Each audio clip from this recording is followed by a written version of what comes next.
Hi, and welcome to the X22 Report. My name is Dave, and this is episode 306, and today's date is March 5th, 2014, and the title of this episode is Russia Warns U.S. Capable of Zero Economic Dependency on the U.S. And we're going to get into that a little bit later in this report, but before I get started, I just want to say thank you for those people who've donated to the x22report.com site. I really appreciate it. It does help out the site and the forum, and those people who have not visited the site, you can come on over. There are many different things on the site that I keep track of. I keep track of potential false flags. I track products if they're going up or down, inflation or deflation. I also keep an overview of the economic collapse. It is a timeline. I'll be adding to that later this week. And we also have the people, the forum, and this is completely free. It's like-minded people talking about the economic collapse. And you can come on over, you can take a look. Everything is completely free. There is no charge for anything, and especially on the forum, if you just like to, read what other people are saying, you can just come down, take, couple minutes, read what they're saying. If you don't want to join, you don't have to. If you're hesitant about it, I get it. And you can come back at any time, take a look about what everyone is saying. And if you want to join, it's very simple. You just put your name in there.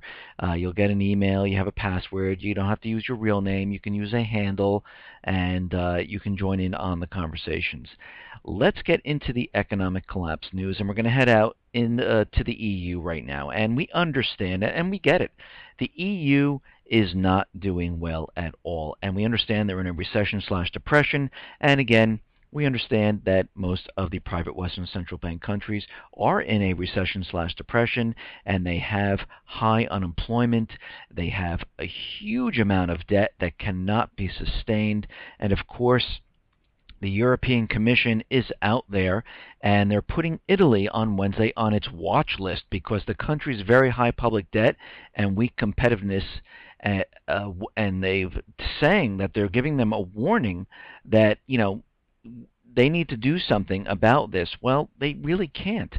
If their unemployment is very high and people cannot get work to contribute to pay for this debt and to bring in revenue to the government will have to continually borrow from the EU. And as they continually borrow, they have to impose austerity on the people. And that means laying off government workers, slashing programs, more people are out of work.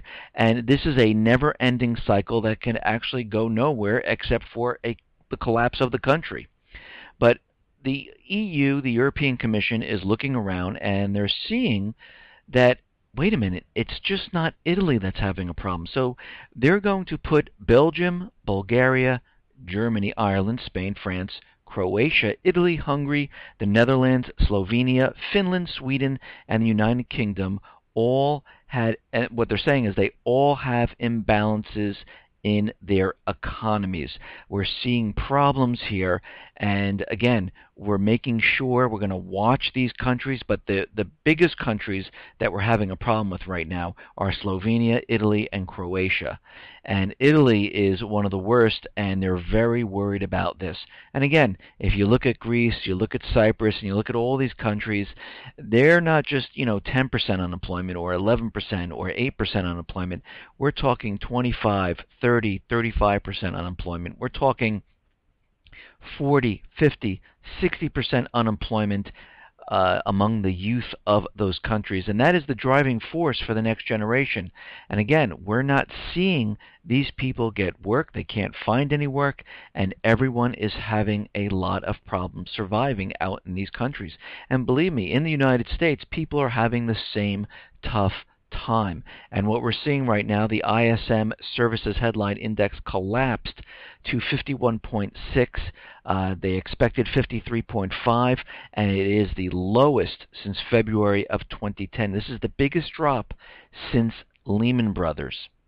Now, we understand that the government is trying to convince us that unemployment is, coming down, people are getting work, the economy is recovering, and this is their whole mantra. They want us to believe that things are going perfectly. The recovery is happening, and we do not have to worry. And as we know, this is always the opposite of what they're saying, because again, they do not have to convince us if there really is a recovery. We would feel it. We would know it. People would be getting work. You'd be making more money. You would see companies expanding. You'd see retail expanding. You would see more homes being built.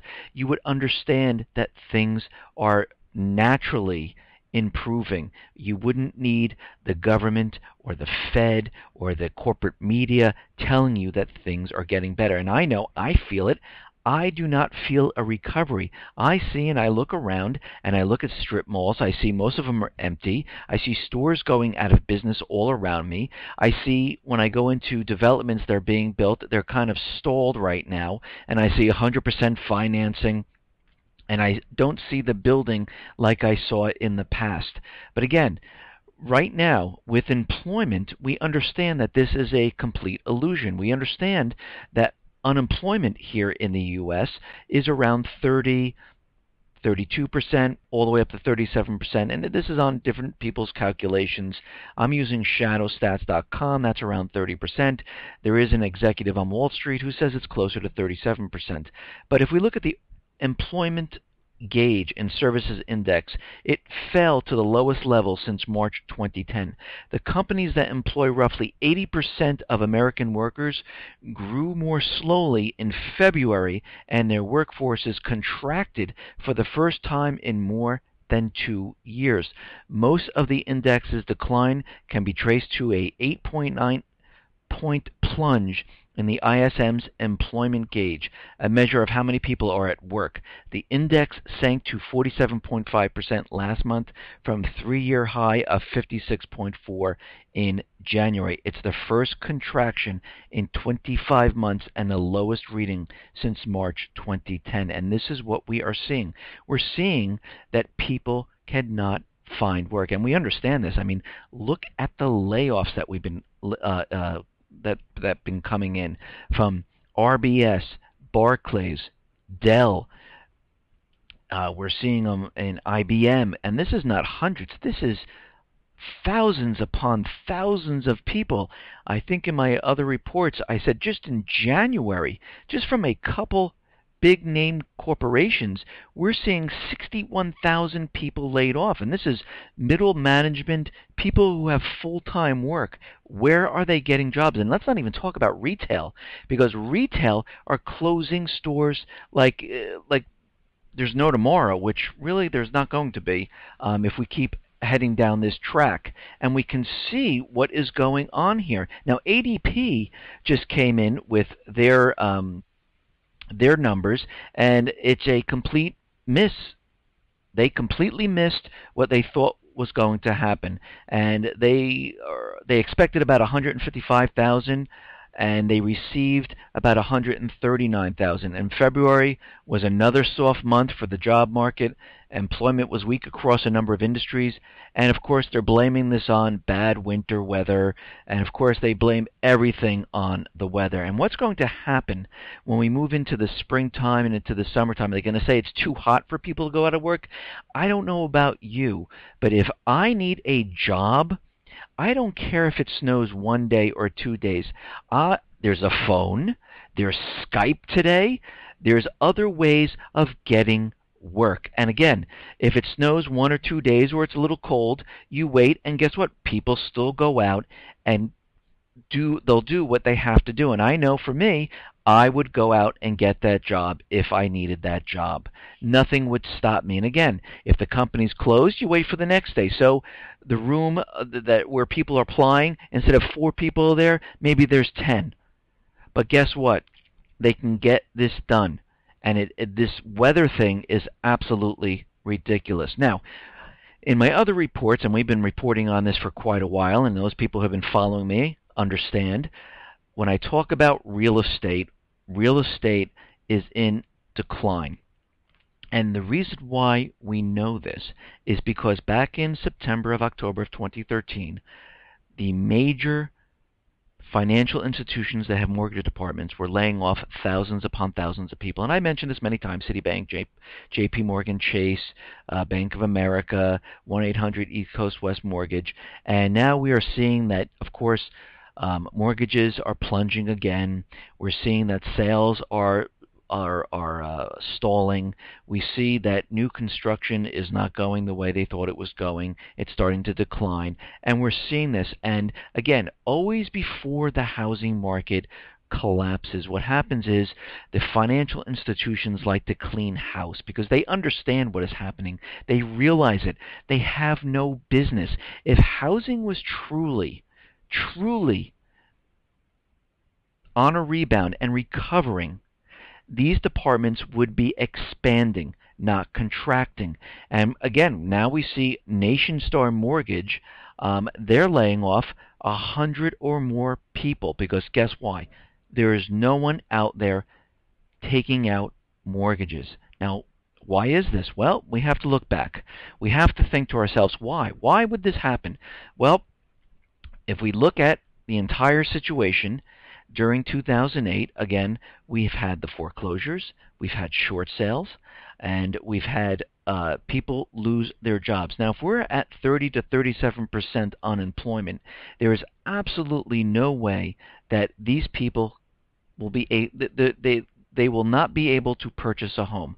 Those people who went into foreclosure or short sales either lost their job, their credit was hurt, and they're in no position right now to purchase a home. And this is why the Fed and this is why the banks kept all this real estate off the market, because if they let all the foreclosures flood onto the market, real estate would completely implode on itself. So they kept it back, and the Fed said, you know what we'll do? We'll purchase it at $40 to $45 billion each month, and we'll put it on our books, and we'll just hold this toxic real estate. And this is what they've been doing this whole entire time. But now we're seeing indicators showing us that this is completely falling apart, and these major financial institutions are getting prepared for this. And this is why you're seeing the ARMs come back, the adjustable rate mortgages. This is why they're giving loans now to subprime people. Wells Fargo is dabbling in this, and other banks are starting to dabble in the subprime market again because they realize they need to keep this propped up with anyone that is breathing at this point in time, because if they don't, the entire system will implode. Now, as we know, Janet Yellen was out there, and she was giving her testimony, and she was talking about the economy, and of course, the whole thing was blamed on the weather. The economy is not doing well. It took its toll on shopping and consumer spending in recent weeks, leading to a slower economic growth or outright contraction in some areas. Now, let me just get this straight. Now, correct me if I'm wrong. You're telling me Macy's closed 5 stores, laid off 2,500 people. JCPenney closed 33 stores. Radio Shack closed 500, then 1,100 stores. Sbarro, Target, all closing stores. Dots closing stores. Loehmann's going out of business, closing stores. You're saying for these couple of snowstorms wreaked havoc on these retailers that they had to close all of these stores, even the stores that were in the warm areas of the country. Come on. Are you really believing any of this? And let me ask you, consumer spending, if people are stuck in their home and they have disposable income, they have something called the internet where people can actually go out and buy things without leaving their homes. Now, why wouldn't people do that? They're stuck in their homes sewing. Hey, you know what? Instead of going to the store, let's just order something. And let's order from this place. Let's order it from Amazon. And consumer spending would be up, right? But guess what? This is all BS. This is a snow job. And what they're trying to do is make people believe, oh yeah, it must be the weather. That's why people aren't going to the store. No, all these stores, all these places had financial problems before, because what is happening is the unemployment, even though they're telling you the unemployment is coming down, it is actually not coming down. It is actually increasing, and this is why we're seeing things get worse, because we have to use common sense. Let's go back 1 year to 2012, when unemployment in December was around 7.8 or 8% unemployment. But retail was not what it is. It's not the way it is today.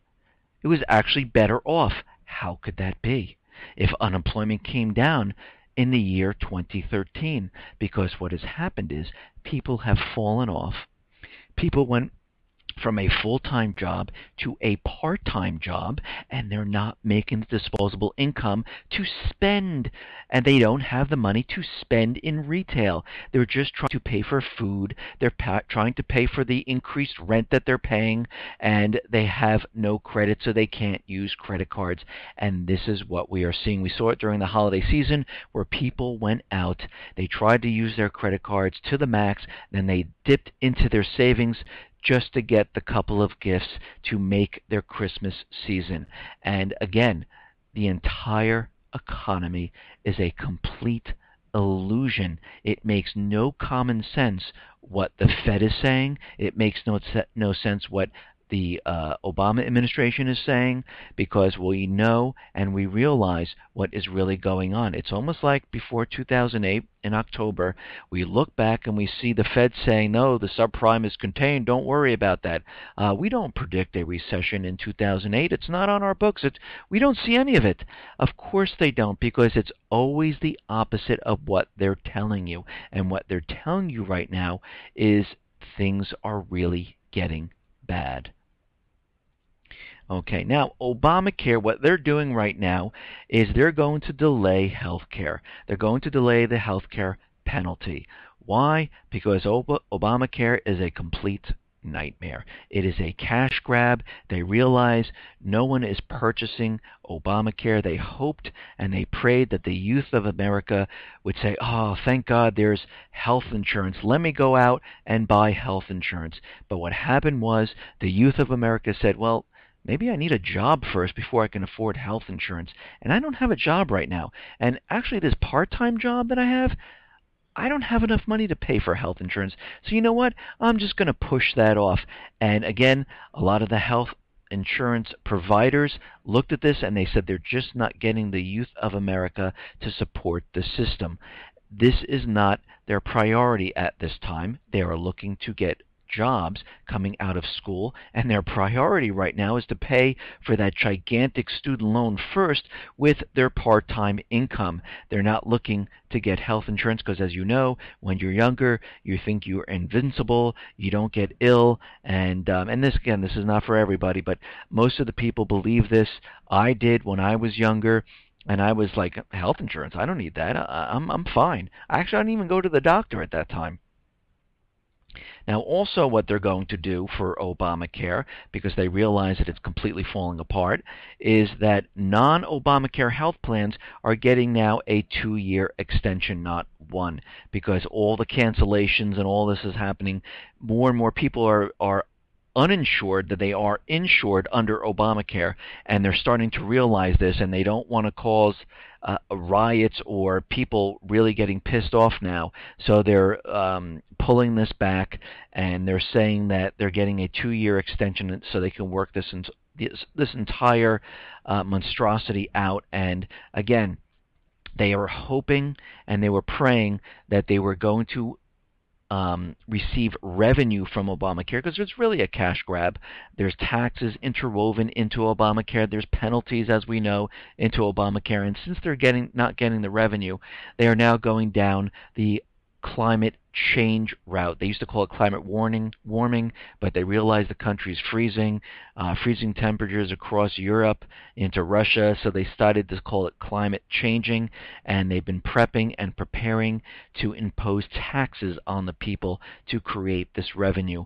And again, we will most likely see something because what they need to do during an economy that is imploding, they need to raise revenue to pay for this debt. And again, we have to remember, there is no debt ceiling at this time, so the Obama administration has like a blank check, and they can increase their spending, and there's no one to stop them. And this debt is going to balloon and skyrocket out of control, and they realize this, and they are looking for revenue everywhere they can. They're going across the ocean. They're looking at people out of the country. Even if you don't work in the United States and work overseas but have an American U.S. passport, you are expected to pay taxes now. They want to know if you have money in foreign bank accounts because they want to tax those accounts, and they are looking all over the place. Now, as we know, Obama came out with his new budget, and in this new budget is a push for stronger gun control. The President's fiscal 2015 budget request contains a renewed focus on gun control, including calls for improved background checks by the FBI. And again, they are doing this because, again, they are not going to give up. They want and they need to disarm the American people because they understand when this collapse comes, they want most of the people disarmed at this time because the people are a threat to them. They don't want to be removed from power. They like the power. They don't want you telling them what to do, even though it's the Constitution where it's we the people and they sign the contract and actually they're working for us, but they don't see it that way. They see us as sheep. They see us as cattle. They see us as you will do what I tell you to do and you will take the laws that I impose upon you. And they're very worried about people rising up and pushing them out of power. And the main threat is that Second Amendment. And this is why they've been trying as hard as they possibly can to disarm the American people. And this is why the UN Arms Treaty, which is signed by John Kerry, is pending in the Senate. And this is why the Dianne Feinstein gun bill is still pending in the Senate, even though it was voted down during the Boston bombing time. The president specifically said, do not remove it from the Senate, keep it pending there. Why? Because they have a special event that will allow these bills to be pushed through. And again, the president has created the executive orders that will support the Arms Treaty and the Dianne Feinstein gun bill. And you don't do that you don't do it for just to do it. You do it for a specific reason. And everything they do, and I'm talking about the government, the central bankers, they do it for a specific reason because they have plans down the line. Yes, does it happen right when we say it's going to happen? No, but down the line, they are getting prepared, they are patient, they wait, they do it incrementally, and before you know it, it's happening right in front of your eyes. Okay, now, out in the Middle East, as we know, things are pretty much crazy out there with the empire of the United States trying to keep control of all the Middle Eastern states there, all the countries out there, because they do not want the people, and those people who are fighting against the puppet regimes in these countries like Libya, Lebanon, Iraq, Yemen. They are called Al-Qaeda. They are not terrorists. They are the people of those countries, and they want their countries back. So they're fighting against the central bankers and the puppet regime that the United States government put into power along with the central bankers. So what these Al-Qaeda factions, these people of these countries are doing, they are fighting back. So right now, the U.S. military will now retain enduring presence in the Middle East. The U.S. Department of Defense has announced that the U.S. military would retain an enduring presence in the Middle East. The United States has 35,000 troops in the Middle East and the Persian Gulf. Now, think about that for a second. Think about what's going on in the Ukraine. Russia has 16,000 or so troops, and I don't even know that they're all Russian. Russia is saying that a lot of them are local, but according to their agreement with the Ukraine, they can have up to 25,000 troops in the Ukraine. Now, the United States has 35,000 troops in the Middle East. Is that an invasion? How come no one's calling it an invasion? Even though they technically are. But they are positioned in Bahrain. This is the Fifth Fleet. And again, nobody calls this an invasion with 35,000 troops in the Middle East, but 16,000 troops in the Ukraine, which is okay because of the agreement that Russia has the Ukraine. The corporate media is out there and they're calling it an invasion. And let me just get back to what we were talking about. That was just a little side note there. U.S. military facilities in the region include a base for its Fifth Fleet in Bahrain and one for its forces in Afghanistan. The U.S. military has deployed 350,000 troops to about 130 foreign countries around the world. Just think about that for a second. The U.S. military has now deployed 350,000 troops to about 130 foreign countries around the world. This is what they're trying to do. They're trying to maintain the empire of the United States. And we are spread, the United States, I should say, is spread very, very thin. And they're finding it more and more difficult to maintain the empire because they need all these countries to be on the U.S. dollar to keep the dollar propped up. And I've said this in my other reports that, again, Libya is having a problem. The militia is taking control of the country and pushing out the puppet regime. I mean, right now, the Libyan puppet government is now in a 5-star hotel because they raided the parliament.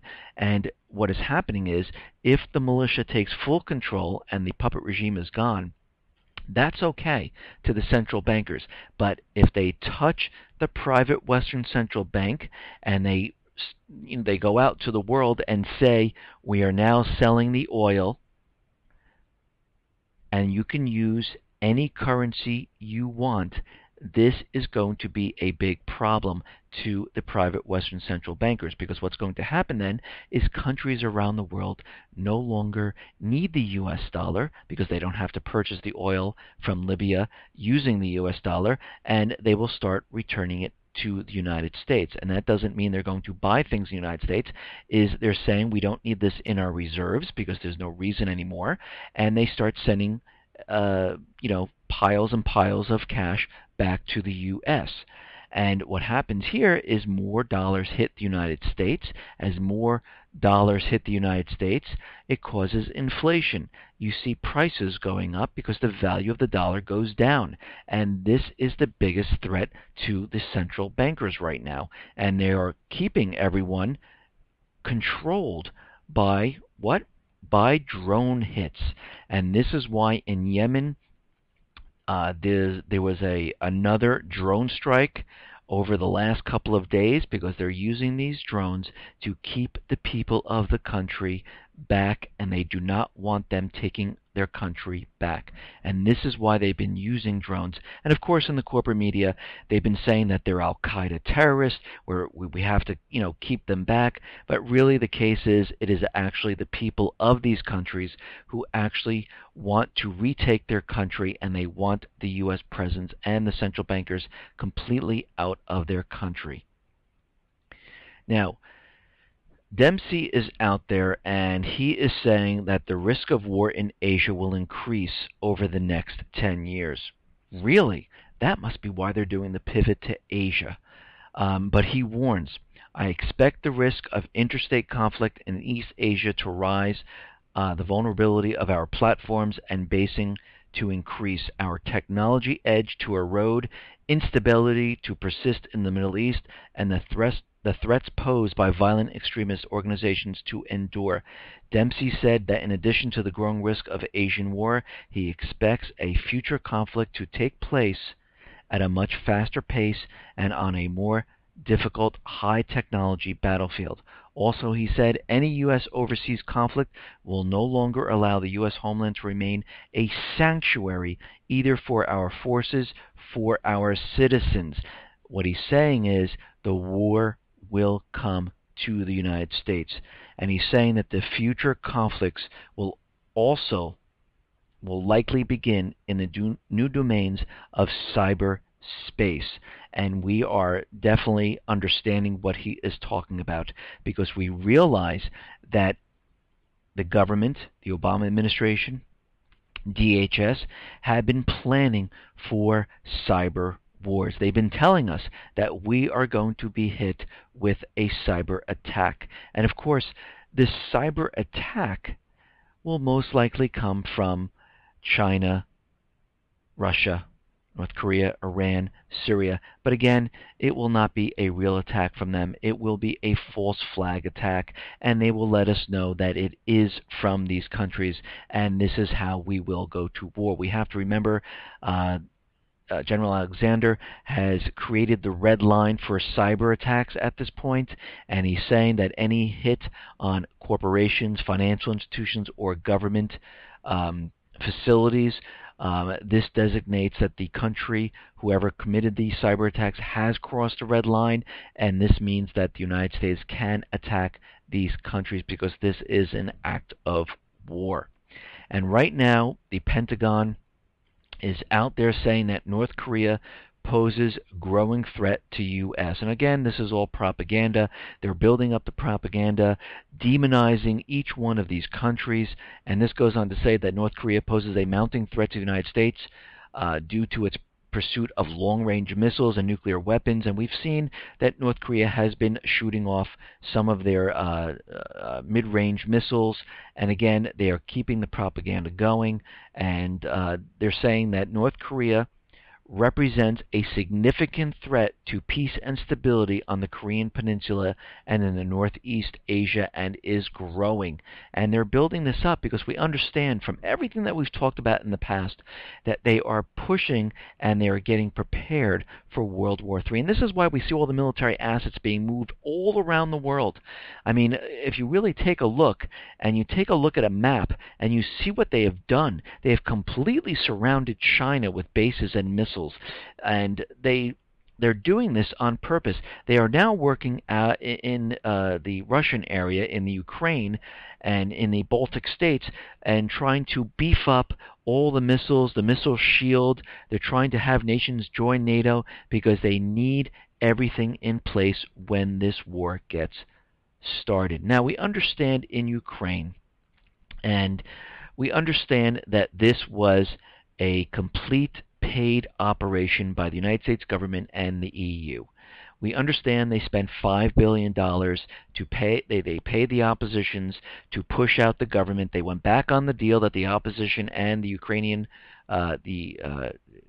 government signed, and they signed the agreement. Germany, France, the United States, they all approved, and all of a sudden, the opposition moved in and removed Ukrainian government from power, and this is what they did. But what we're learning right now, and this is from a leaked phone conversation with Catherine Ashton and the Estonian Foreign Affairs Minister, that the snipers that actually killed the people of the Ukraine, the opposition, were on the opposition side, and there were reports that the firing, the gunshots, were coming from behind these people. And what we're seeing right now, that we definitely have proof that this was a false flag event. So all these reports that the government of Ukraine was firing on their own people was pretty much false. And again, we've seen this time and time again. We've seen it with Iraq with weapons of mass destruction. We've seen it in Syria, where they're saying that where Assad government used chemical weapons on his own people, and then it turns out to be completely false, and everything is false, and it was a false flag. And the Estonian Foreign Minister has confirmed the recording of his conversation with the EU Foreign Policy Chief is authentic. So we can see what is actually happening at this time. This whole thing was planned a couple of reports ago with Victoria Nuland. They were discussing who they were going to put in as Prime Minister, and they chose Yats, and this was prior to February 2nd, way before any of this took place. So they already had this planned from the start. They knew exactly what they were going to do. The only thing they didn't count on was Russia, and this was a bad move on their part. They didn't realize that Russia was going to move in and protect and have the forces of Ukraine move towards Crimea and to President Putin, where the Navy, the military officers, other cities, all moving towards Crimea. And they didn't expect this, and I think this really took them by surprise, because I think by taking Kiev, I think they thought they were going to take Ukraine in one fell swoop, and that was going to be it. They were going to join the EU, they were going to put them on NATO, and they were going to have a strategic location, and this is completely falling apart. And every time something falls apart, they always revert back to sanctions and threats and propaganda that Russia is invading, and propaganda they're going to start World War III because they want to take over the world and they really want war. But then we have to use common sense. Remember back in 2013, this was in August, when the United States was telling everyone that Assad used chemical weapons. Well, why didn't Russia just let the United States strike Syria? Because this would be a perfect opportunity for Russia then to wage war on everybody, wouldn't it? He could take over the world. Why, at that point, did he decide peace was the best option? Because again, Syria and Russia have a pact that Russia would defend Syria. This would be the perfect opportunity to start World War III, and he would be able to move his forces all over the place, and the United States and Russia would be at war. Why did he go down the peace route? Think about that for a second.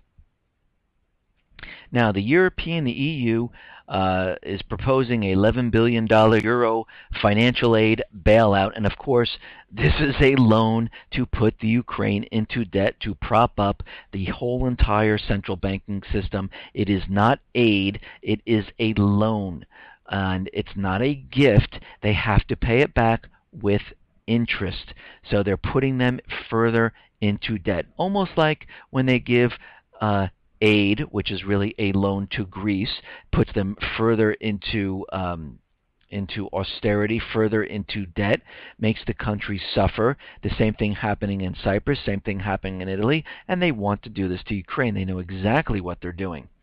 At this time, Armenia, Putin wants to get Armenia ready to join the Eurasian Economic Union.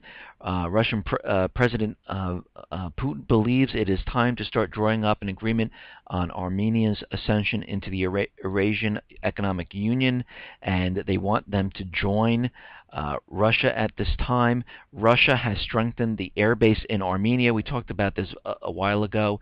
They have overhauled a batch of MiG-29 fighters. They position them. They also have 18 attack military transport choppers there, and they are positioning and getting prepared for World War III, because Putin understands what these central bankers want, and he understands that they will never stop.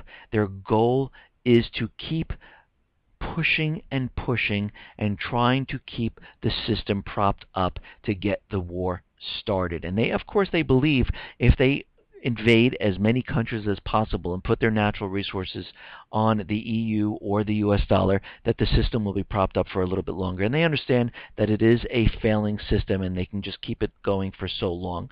But again, they do need to cover up what is coming, because the Fed, the United States, will not be blamed for this economic collapse, and they know eventually it will come. And this is why they are spreading the empire of the United States very thin across the world at this time. And the only way to cover this entire collapse up is to start a war, and they will start this with some type of false flag. Now, right now, the Pentagon and U.S. sees what Russia is doing, and right now, because of the Ukrainian situation, the United States plans to expand military cooperation with Poland and Baltic states to show support for its allies after Russia's intervention in Ukraine, which, there was no intervention at this time. He just stopped the opposition and the central bankers from taking over Ukraine without firing a shot, with actually doing pretty much nothing. This morning, the Defense Department is pursuing measures to support allies, including expanding aviation training in Poland and increasing the U.S. role in NATO's air policing mission over the Baltic countries. And this is what they are planning at this time. Now, right now, just like in Syria, the American people, they do not want war whatsoever. And there was a survey out there, according to the YouGov poll conducted this week. Only 14% of Americans said the U.S. has any responsibility to get involved in Ukraine, and only 18% think the U.S. has any responsibility to protect Ukraine if Russia were to invade. So we're seeing the same thing happening that happened in Syria.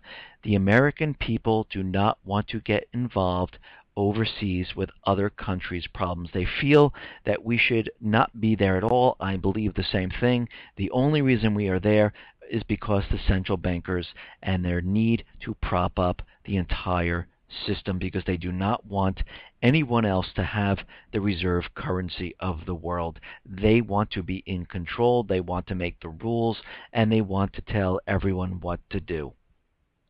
Now, again, we understand the whole Ukrainian situation and what's going on here, and of course the United States is saying we're going to impose sanctions, and Russia is out there and it's warning the United States it could reduce to zero their economic dependency on the U.S.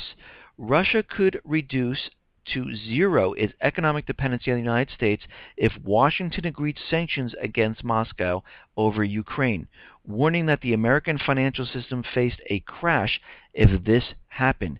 We would find a way not just to reduce our dependency on the United States to zero, but to emerge from those sanctions with great benefits for ourselves.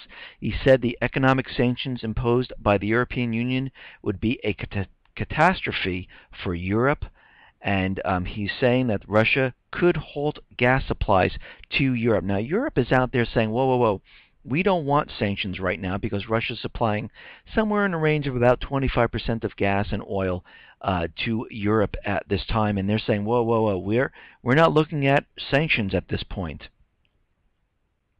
And again, I don't believe, and many people are out there saying, this is a threat from the United States because they're backed into a corner and they do not know what else to do. And Russia right now is the lifeblood to Western Europe, and there is a dependency on Russian natural gas out there. And again, in Russia, there are many American companies. Russia does a lot of business, and again, they just can't do sanctions on Russia. And Russia has turned around, and they're saying, listen, if you're going to do sanctions, we'll do one thing that you're going to decide to do, because if you're going to place bans on our people and sanctions on people's personal accounts, we will do the same to the United States. We will place sanctions on government officials. We will, confiscate their assets. We will do everything in our power, the same that you're doing to us. And believe me, this is not going to work out, and it's not going to fly. And this is just an idle threat that the United States is saying out there right now, because they understand their backs are against the wall. They don't know what else to do, so they impose sanctions. They did this to Iran for over 30 years, and guess what? They really didn't have that much effect on Iran. They created trade with other countries using other forms of trade. They did bartering. They trade in gold. Everything they did without the U.S. dollar. And again, this is because the United States, their backs are against the wall, and they have no other way to do this. And Russia is prepared for this, and they are very strategic. They understand what these central bankers are trying to do, and they are stopping them at every turn. I mean, we can just see what is happening here. Now, we understand that there are reports out there about Syria, and there were reports, that Assad was committing war crimes. They had this come up in the Geneva too. The UN was reporting this. Well, all of a sudden now, UN investigators looked further into this, and now they're realizing that, the Syrian anti-government fighters have been committing war crimes against humanity, and most of the war crimes were from the paid mercenaries. And again, this is the same thing that happened with the chemical attacks. They've delve a little bit deeper, and they started finding proof that it wasn't Assad, it was the rebels that created this, and now we're seeing this all come out. So basically what happened was the U.S. government yet again lied to the American people to push the agenda forward for the central bankers. Now we understand that there are going to be false flags, and they're coming very soon, and we can see that they've been prepping for these false flags, because when the central bankers, the U.S. government, is backed up against the wall, they don't know what else to do, so they make it look like we're being attacked by another nation. And of course, this is going to cover up the economic collapse. And right now we understand there was a dry run on the power grid system.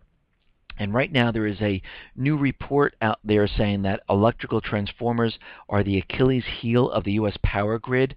And with a couple dollar bullets, you can take out transformers worth millions of dollars. And this is what they're saying in this report, because what they're looking at is what happened, the dry run that happened in California, where they had special teams that went in, and these were people with weapons. It was planned out, and they were able to bring down the power grid by shooting it down. They're saying the same thing can happen across the country.